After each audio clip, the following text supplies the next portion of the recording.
Welcome back. Let's get you some crime news now from the city. In a ghastly murder of a senior citizen, an 84-year-old man has been allegedly murdered by his own grandson. The elderly man was found, in fact, lying in a pool of blood with his throat slit at his residence last night. Police suspect that one of his relatives, that is his grandson, has hired goons for the killing following a family dispute that had gone ugly. The Old Washerman Pet Police is investigating the case while the body of the victim is lodged at the Stanley General Hospital. A number of cases related to credit card and ATM card fraud have been registered with the Chennai City Police by the Canara Bank customers of late. A team has now been appointed under the Assistant Commissioner Crime Branch to search persons involved in this case. Already 5 have been arrested after they accepted their role of involvement and confessed that they had used the money to purchase 3 cars and costly mobile phones. Police have confiscated the fake ATM and credit card making machines, an encoder and a laptop as well as a PC from them. They were arrested in Kovalapakkam the day before and have been put into judicial custody. Fake credit cards வச்சு பணம் திருடிருக்காங்கன்னு around ஒரு 60 complaints வந்துச்சு 1 மந்த்ல. So அதன் பேரில் நாங்கள் தனியாக teams form பண்ணி பேங்க் ஃப்ராட் என்டையர் டீம் இந்த ஒர்க்கில் தான் இருந்தாங்க. ஆப்ரேஷன் பார்த்தீங்கன்னா நைட்டு 11 to 1 o'clock. ஸோ எல்லா ஏடிஎம் சென்டர்ஸு இதெல்லாம் வாட்ச் பண்ணதில் வி காட் சம் இன்ஃபர்மேஷன். அந்த பேசிஸில் சம் ஓல்டு அஃபெண்டர்ஸையும் நாங்கள் ஷார்ட் லிஸ்ட் பண்ணி விசாரித்ததில் ஷார்ட்டி அலையஸ் உமேஷ் அவன் தலைமையில் தான் இந்த கேஸ் எல்லாம் பண்ணியிருக்காங்க. So we have recovered around ஒரு 30 டூப்ளிகேட் கார்ட்ஸு ப்ளஸ் அதுலேருந்து எடுத்த பணத்தில் வாங்கின கார், மொபைல் ஃபோன்ஸ், லேப்டாப் அது சீஸ் பண்ணியிருக்கோம்.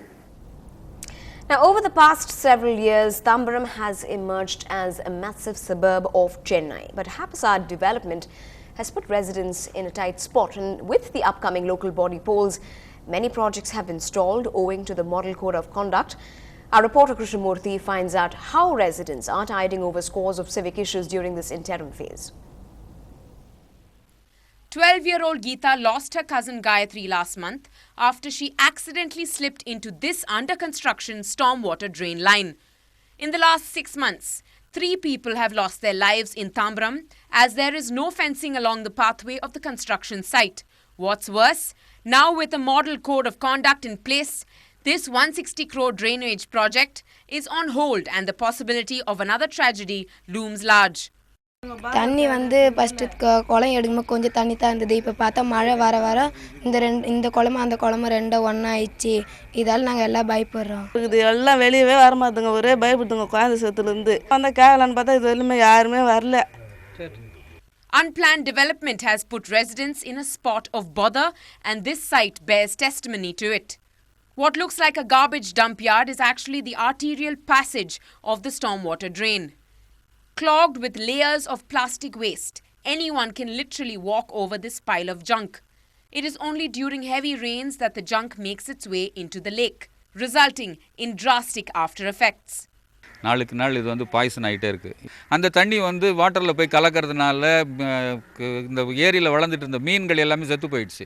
இப்போ வந்து இதில் அந்த மீன் இல்லாமல் சுத்தமாக ஆமைகளும் தவளைகளும் தான் இந்த இடத்துல வாழ்ந்துகிட்டு இருக்குது. அந்த தவளைகள் பார்த்திங்கனாக்கா நீங்கள் இப்போ அதனுடைய இது டெவலப்மெண்ட்லாம் வந்து பெரிய பெரிய தவளைகள் உருவாகி அதுக்கு ரொம்ப ஒரு அருவருப்புக்கு தக்க ஒரு சூழல் இந்த இடத்துல உருவாகிருக்குது.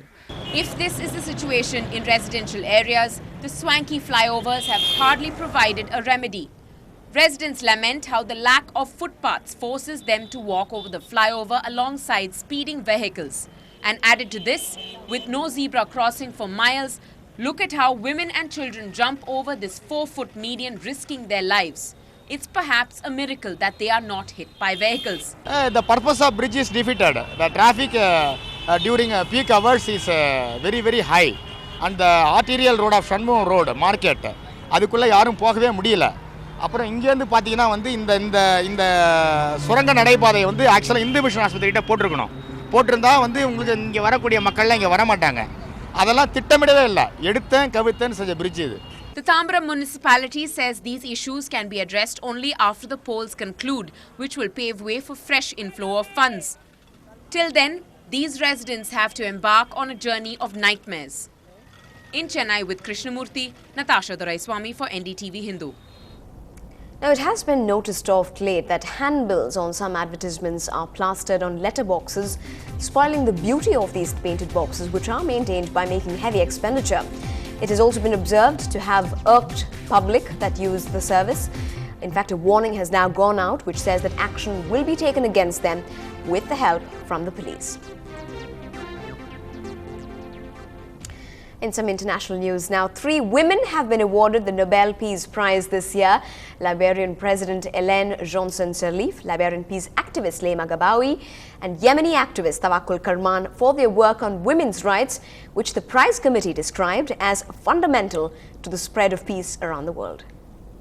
Nobel Peace Prize for 2011 is to be divided in 3 equal parts between Ellen Johnson Sirleaf, Leymah Gbowee and Tawakkul Karman.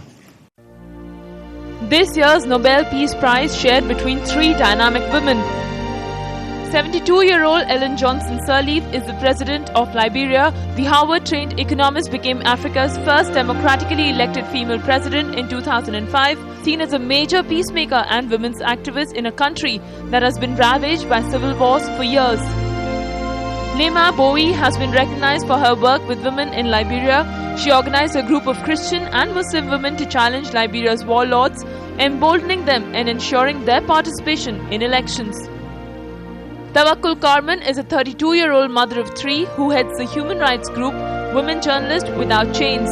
She has been a leading figure in organizing protests against Yemen's President Ali Abdullah Saleh that kicked off in late January as a part of a wave of revolts that have gripped the Arab world. By honoring Karman, the committee appeared to be acknowledging the effects of the Arab Spring, which has challenged authoritarian regimes across the region. NDTV Bureau Report. Well, women power all the way. Hats off to them for their wonderful work. Up ahead on the bulletin, it's Aye from our very own sailor boys and girls out on the high seas. Meet the ones who've kept our sails and flags flying high. But that's when we come back.